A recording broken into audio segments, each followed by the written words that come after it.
Hello, folks. Hi, I'm back again. Sorry I haven't been posting every day. I just can't think of anything to say every day, but we'll muddle through this.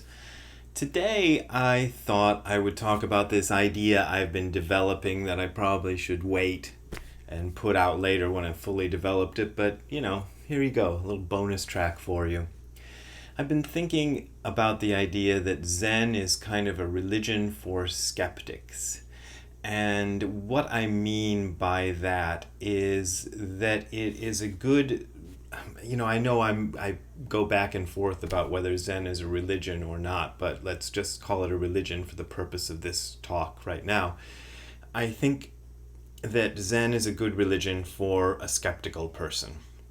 And I consider myself a very skeptical person to the point where one might criticize me for being a little bit of a conspiracy theorist. Not quite. I wouldn't go quite that far, but I can't just accept the things that other people believe because they believe them. I have to investigate it for myself, and I like to investigate not just the mainstream sources of information about any given topic, but if I really want to know about it, I'll also investigate some of the fringy information about that topic. And of course, right now, being with this global pandemic, there is plenty of that stuff to go around, and I'm doing what I always do with it. The thing is about the religion thing, just to kind of come back to it, if I had been a person who could have believed, like everybody else around me in Wadsworth, Ohio, and even to a great extent in Nairobi, Kenya, that Jesus was the Son of God and that believing in him would save me and guarantee me a place in heaven or whatever they say, well, I would have gone for it, but I couldn't believe that. I had to investigate, I had to dig, and what I ended up in was a rather fringy type of religion. Zen is definitely not a mainstream sort of religion. It did go mainstream for a certain period of time in ancient China. That's a whole other interesting phenomenon that maybe we can talk about later. But for the most part, Zen has always been on the fringes, even of Buddhism.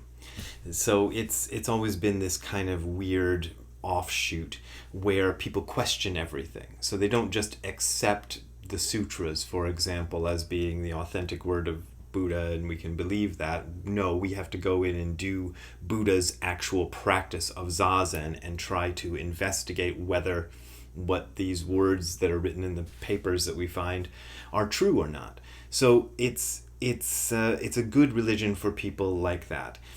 And the reason I'm calling it a religion right now for the purpose of this video is because I had this feeling from long ago when I was a child that there was something else to this universe, that there was something rather special going on here, a mystical something. I had certain inklings of it when I was a kid that maybe I'll do a whole other video about that, but I had an awareness that the world as presented to me by normal people and how they went through it and what they believed and what they thought it wasn't right. At least it might have been right in broad strokes, but it wasn't right in the details. And maybe it wasn't even right in the broad strokes. I don't know. Like I say, I'm developing this idea and we'll see where it goes. It's interesting, though, to kind of relate it to what's going on right now with the pandemic stuff. Because right before I did this video, I did an unusual thing, which was that I checked the comments under something I'd made on Facebook, a posting I'd made on Facebook. I think I said the apocalypse is boring, just it was a little joke. But somebody said that I should advise my followers not to get sucked into rabbit holes of QAnon, and I've heard of QAnon, but I don't really understand what it is. I don't even understand what Reddit is. I mean, I have a vague idea of what it is, but I've never gone on it, never gone on QAnon, not really gotten into this stuff. But at the same time, let's see what I can say about the whole pandemic thing and what I think is an approach that somehow is characteristic of me and might be in some ways characteristic of a Zen way of looking at things. And I'll start off by saying what I always say when I go into this, and there's always somebody who completely misses this part of it. So I'm just going to say it again. I have been washing my hands like crazy. I've barely left my girlfriend's apartment in the past month. I'll go out to the grocery store if I have to, or things like that, take walks and things like that. But I'm really sticking with the whole social distancing, isolation, quarantining stuff. So I'm not here to be a truther who's going to tell you, well, they're lying to you and there's no, and all this stuff like that. But at the same time, I got an email the other day from a very, very nice man who praised my writings to the sky and says he watches all of my videos, so I'm sure he's watching this one. So take this nicely, take this kindly if you're watching this. But he criticized me for, you should leave the epidemiology to the epidemiologists and not, go into this stuff and whatever, and he was afraid that I was in part leading my followers, all 1,000 of you down, this horrible path of denial and stuff like that. But my bent is to not accept. I don't accept it. Anything I see on the news, I don't accept it at face value. Anything I hear from a professional, I don't accept it at face value. That's just how it is. And the same thing that makes me not accept things like that at face value is the same thing that got me into Zen, because I can't accept religion at face value. I have to look at it. There's a bit of a danger there because, as my correspondent pointed out, I'm not an epidemiologist. I don't know anything about viruses, but I'm not a dummy either. So if you kind of give me the straight information about it, I can parse things out myself and kind of make some guesses as to how it is. I'm not as good as somebody who's spent their whole damn life studying it, but any smart person can look this stuff up and go, oh, that's interesting. And that's kind of how I've been taking this. My feeling, here's where maybe my correspondent will get upset at me for this, but my feeling is that, of course, I obviously agree with the quarantining and social distancing and stuff. Given what we know of what's going on, that seems to be the most sensible approach. So I'm following it, that makes perfect sense to me. But I'm also feeling that there is a lot about this stuff that we don't know, and that there are plenty of people out there who are pretending they know all about it when they don't know all about it. And some of them are quacks, and some of them are professionals. And I feel like whatever solution comes up for this, it will probably come maybe... here's an American expression for all of you who are not Americans, out of left field. Actually, I don't know anything about baseball, but I know that's a baseball expression, and it implies something that comes out of an area you don't expect it to come from. And that's what I expect. I expect the solution to this thing to come from an area we're not maybe yet quite expecting. There might be rumblings of it underground, but we're not quite expecting it yet. And that's kind of what I've been doing, in my own little amateur investigations of the topic, is trying to keep my ear on these slightly off-kilter and unusual suggestions about what we can do and what the solution might be, because I find those very interesting and I find a certain amount of hope in them. But I'm not going to just pin everything on that. I'm going to pin everything. If I have to pin everything on something, I'm going to pin it on a kind of a mainstream solution, which is, washing my hands till they're chafed, and staying home. And you know the drill. Everybody knows the drill by now. In terms of Zen, though, I find running through the entire body of literature of Zen a kind of deep skepticism. Dogen talks about deep belief in cause and effect, but there's also, I think, a feeling that you must investigate for yourself to understand the bigger questions. And also, interestingly enough, and maybe I shouldn't say this, but I'm going to anyway, I remember having this funny conversation with Nishijima Roshi one time, and I don't know what got us onto the topic, but we suddenly got onto the topic of JFK's assassination. I think I was probably reading a book about it or something at the time, and maybe I brought it up. But he said, "Oh yes, when that happened, I thought things are not exactly what they're telling us, because first, the man who assassinates Kennedy is assassinated himself, and then the person who assassinates the man who assassinates Kennedy dies mysteriously, and I thought, oh, something is going on here that is not what they are telling us."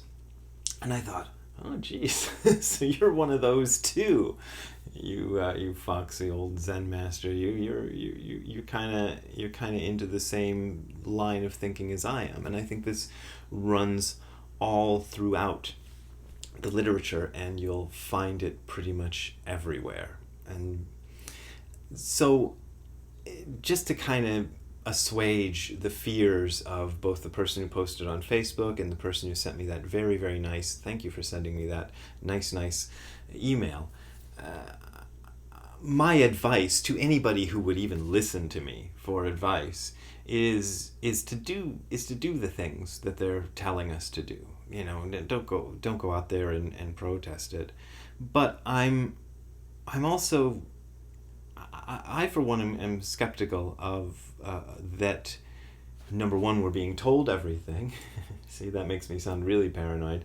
And number two, that even the people who are trying to tell us everything know what they're talking about. I mean, there's some obvious stuff. There in the United States, there's plenty of political reasons to frame the pandemic in a certain way, depending on which political side you belong to, and I'd probably be better off not even going into that. But I think most people who are kind of the same bent that I am will know exactly what I'm talking about. There's a certain strong impetus for it to be framed in a certain way if you want a particular outcome to happen in November. And there's two very competing versions of that, and there's one side wants to frame it one way and the other side wants to frame it the other way, and they're not telling us the truth. They're just telling us how they want it to be, and they're being very partisan about it. So I don't accept either of those. The mass media is very, very much in one political camp, and then our present administration is in the other camp, and they're both competing with their narratives on what's going to happen and what, how it's going to be. And I don't trust either of them. I don't trust either of them. So I'm very much just trying to kind of do this stuff myself. And what the hell, for me personally, the whole social distancing, isolation, quarantining thing hasn't changed my life a whole lot. I mean, certain things are annoying, really annoying, but for the most part, I'm living my life the way I was living it before we got locked down. In 80% of aspects of life are exactly the same. But for a lot of people, it's not like that. And maybe you're one of those people whose life has been totally turned upside down, and we've got to get back to something. Either get back to the way things used to be, which I doubt is going to happen exactly, or get a system in place to make this work. One or the other, because it can't go on the way it's going on currently for much longer, or things will get really crappy. So I am concerned about that, and I'm just looking to see what happens. And I remain skeptical, but I remain kind of a believer. I remain a believer in an ultimate solution will be found, and it will be the right thing. It'll be the right thing, that the thing that needs to happen will happen. And maybe you'll think I'm a crazy new ager for saying that, but that's how I've always believed. So there you go. That's my little rant for the day, and I suppose it rambled and was strange and maybe it didn't make any sense, but I'm sorry. Anyway, as always, my Patreon and PayPal links are below, and that is how I am making my living. And as I've been saying ever since this crisis began, if you don't feel like you want to contribute, you're obviously under no obligation. things are going okay. I've got enough steady contributors that I'm not in desperate need or anything. So if you have something better you want to spend your money on than sending it to me, please do that. Thank you very much, though, for those of you who continue to contribute, and you've really helped me out, and I appreciate your support. And we'll see you next time I think it's something to say. And I'm always open to suggestions, so please, if you got suggestions, let me know. See ya. Bye.